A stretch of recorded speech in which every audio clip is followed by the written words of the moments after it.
Hello everyone, this is Minnie from Hey Say Anime with your first episode of Bakuman. Well, what is there to say about the first episode? There's actually a lot to say. First of all, I'd like to mention that Bakuman is produced by JC Staff, the infamous Shoujo animation production company. This of course will become a very important factor in what I have to say later in the vlog. Something else I'd like to mention is that the Seiyuu cast, as far as I can see, are a bunch of, not unknown bunch, but not as infamous as I would have thought, which is actually a big plus in the overall scheme of things. The most notable Seiyuu, at least for me, is Ayako Kawasumi as Aoki, who should be more famous than she is. You guys should go look her up right now. Let's move on. Because I believe most of you should have watched the episode already, since you're listening to this vlog and all, I'll just ignore the detailed summary and move on to my various thoughts. First of all, I like to talk about that fake opening. I thought it was a nice touch, if I do say so myself. Although, admittedly, it should have been shorter than it was. It dragged on a little too long. But, you know, I'm not complaining too much because I thought it was quite cute. As for the actual opening, can you scream out Cross Game any louder? I know most of you probably didn't even give Cross Game a chance a few seasons ago. Like, you didn't watch it. But if you did, you know what I'm talking about, right? The first opening of Cross Game was sung by the amazing duo Kobukuro, who immediately won me over with their simplistic and relaxing style of singing. It just makes you happy and so nice. So, guess who sang the opening to Bakuman? Exactly. It doesn't take a genius to figure that one out, right?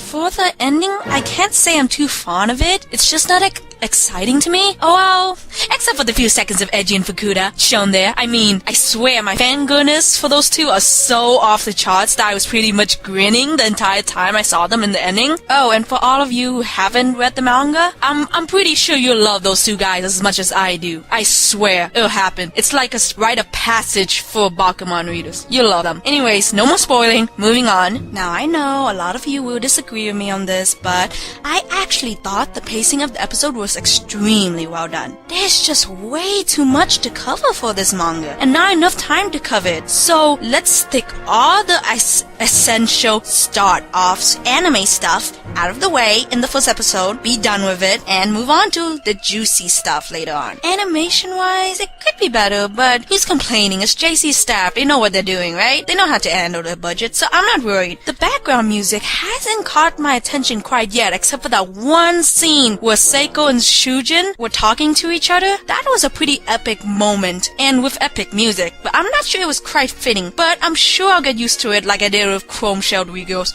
Oh my gosh, the background music there was horrendous to me in the first few episodes. Then I got used to it and it was like, cool, this is just epic. I'm pretty sure the most off-putting thing about this first episode to many people, especially those who haven't read the manga, was just how weird it all was. I mean, the main character basically told you, or the story told you, who he's gonna be with. And it's just set in stone, the OTP. It's just right off the bat, clean. They're gonna get married. It has to happen. It's like Naruto going to become Hokage. It's that obvious. But I like to say that it's a lot more prominent in the anime than it was in the manga. Like, it was all over the opening. There was various hints everywhere. But I am almost sure this was done on purpose. And I can tell you why. I mean, the reason's quite obvious to me at least. I mean, it's freaking JC Staff who are in charge of Bakuman. They're the masterminds behind such titles as, Toradora, Nodame, Love Hina, Slayers, Shakugan no Shana,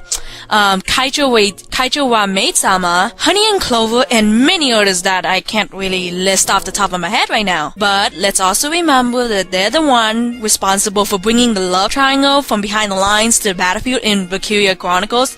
Excuse my pun. I guess what I'm trying to say is that JC Staff is basically a shoujo heaven for a lot of us, such as myself. I mean, they're basically known for adapting shoujo manga. But what is this? Isn't Bakuman a shonen manga? Yes, folks, it is. Bakuman is a shonen because, I mean, duh, it runs in Shonen Jump. But come on, it's not really a typical shonen by any stretch of the imagination. The Death Note writers behind it, and you know, a lot of us Death Note fans can spot a lot of the writer's style in Bakuman itself. Wait, I'm getting off track. My point is, you can't expect Bakuman to be exactly Bakuman like it was in the manga. JC staff needs to make money to survive in this hard industry. They know their targeted demographic, and they also know that that same demographic are teenage girls who eat romance for breakfast. Yes, hence why the love story behind Bakuman seems to be the focus of attention for the first episode. Is this good or bad? I don't know. It depends on your taste, I guess. All I can say is that if you feel like something is different about the Bakuman you know and love, it is indeed the fact that, well, it's been added Shoujo sparkles. You know, sparkle, Shoujo sparkles. It's like adding sparkles to vampires. Oh, wait. What can I say? I know you love me.